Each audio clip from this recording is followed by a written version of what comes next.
me in a cockpit, fight both I'm walking, make the ground shake, step the motherfucker my spit. Ain't nobody hello Durgapur, মাস্তি হবে ভরপুর। আমি আসছি বাংলাদেশের সবচেয়ে সুন্দর জায়গাগুলোর মধ্যে একটা, সেটা হচ্ছে নেত্রকোনার দুর্গাপুরে। আর আজকে দেখাবো এখানে আসতে কত টাকা খরচ হয়েছে, কোন কোন জায়গাগুলো দেখবেন, সবকিছু দেখাবো আজকের এই ভিডিওতে। চলুন দেখা যাক কি আছে।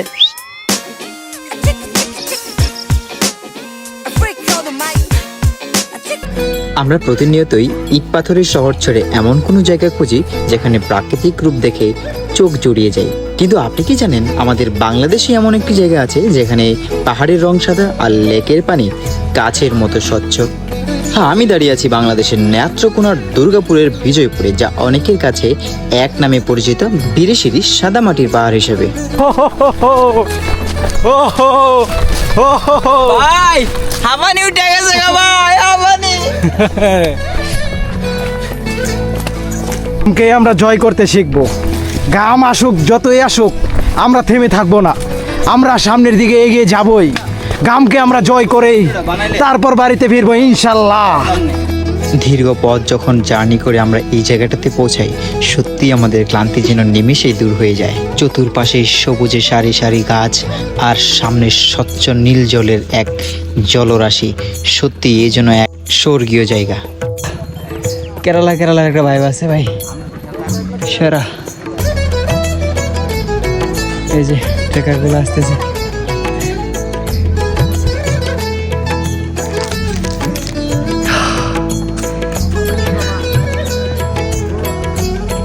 আমি পাহাড়ে আসছিলাম শান্তির খুঁজে, রিল্যাক্স করতে। আইসা এমন শ্বাসকষ্ট হয়ে গেছে আমার।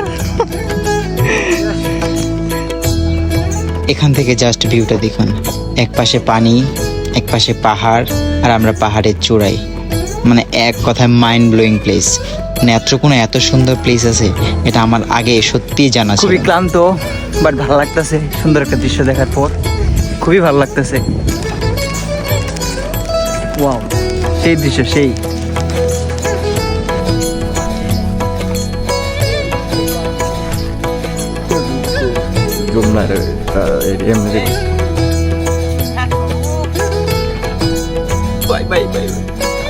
লাগতেছে ভাই, বুঝছেন কোন যেত না খুব ভালো লাগে ভাই। এটাই বাস্তা। See you not for mine.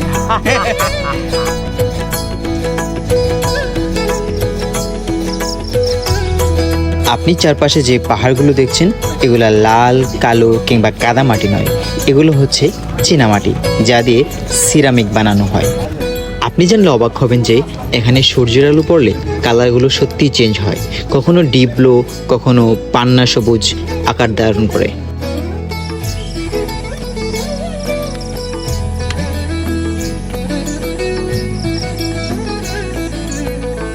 আমি কোথায় আছি দেখুন, জাস্ট লুক এট দিস। মানে এক কথায় অসাধারণ ভাই।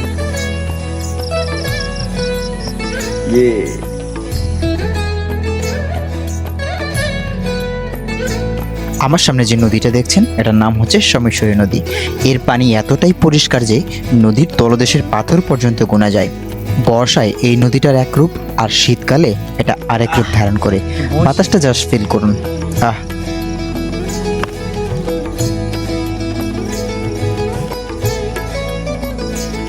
অনেক সুন্দর একটা সকাল, স্তব্ধ, শান্ত, যেভাবে বর্ণনা করা যায় সব কিছুই আছে।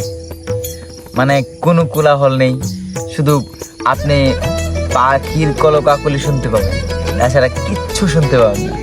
সিনারি ম্যান, এক পাশে হচ্ছে সূর্যের যে রোশনি আমার চোখে পড়তে। ভাই ঐশ্বরিক একটা সকাল, মানে চতুর্পাশটা দেখুন, ভিউটা দেখুন, জাস্ট অসাধারণ অসাধারণ। মানে রাত্রে বৃষ্টি হয়েছে আর সকালবেলা এত সুন্দর একটা সকাল পাবো আমি কল্পনাও করি নাই ভাই। এক পাশে আমাদের তাঁবু, এক পাশে এমন সুন্দর একটা দৃশ্য। ঘুম থেকে উঠেই এত সুন্দর একটা দৃশ্য পাবো, ওয়াও, আনবিলিভেবল ভাই। এই জন্য আমি বলি, ঘর থেকে বের হন, এই দৃশ্যগুলো উপভোগ করুন। তো অনেকের প্রশ্ন আছে যে এখানে আসতে কত টাকা খরচ হয়েছে।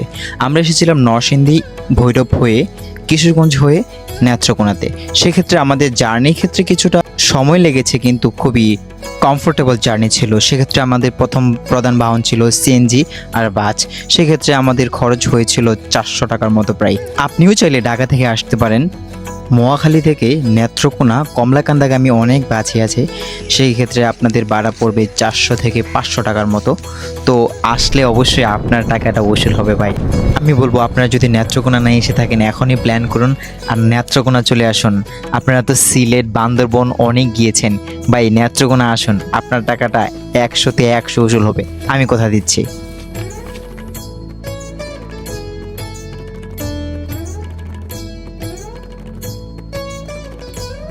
পাই সেই প্লেস, হারা যাওয়ার মতো প্লেস। আমি কাশ্মীর গেছি, কাশ্মীরের একটা ফিল পাইতেছি ভাই এই জায়গায়, টু বি অনেস্ট। এখানকার পরিবেশের সাথে সাথে এখানকার মানুষও খুবই ফ্রেন্ডলি, তারা খুবই হেল্পফুল। যখন আমরা এখানে তাঁবু করতে জিজ্ঞেস করেছিলাম, তারা সবাই খুবই খুবই আবেগ আপ্লুত হয়ে আমাদেরকে ওয়েলকামিং করতেছিল, সেটা সত্যিই প্রশংসনীয়। আপনি জানলে অবাক হবেন এখানকার খাবারের মূল্য খুবই কম। আমরা 2 দিন থেকেছিলাম মাত্র 1000 টাকা খরচ করে 3 জনে, তাও আবার মানে এক কথায় অসাধারণ। তো কবে আসতেছেন বিরিশিরিতে কমেন্ট করে জানান, আর অবশ্যই সাবস্ক্রাইব করতে ভুলবেন না। ফেসবুক থেকে দেখলে অবশ্যই ফলো করে দিবেন। Thanks for watching this video.